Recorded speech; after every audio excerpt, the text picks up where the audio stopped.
Hi friends, అందరూ ఎలా ఉన్నారు? సో ఇదైతే మక్రోని మనం ఇన్స్టెంట్‌గా చాలా సింపుల్‌గా, టేస్టీగా చేసుకోవచ్చు.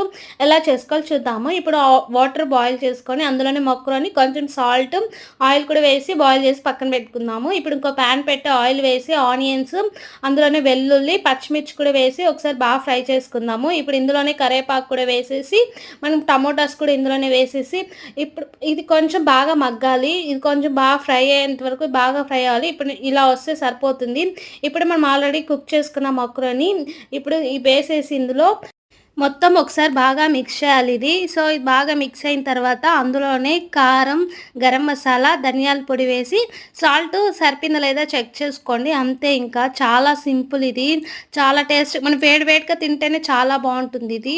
సో అంతే, మనం ఇంకా లాస్ట్లో కొత్తిమీర వేసి సర్వ్ చేసుకోవడమే. టేస్ట్ అయితే చాలా బాగుంది. ఐ హోప్ ఈ వీడియో అందరికీ నచ్చింది. నాకు నచ్చితే లైక్ చేసి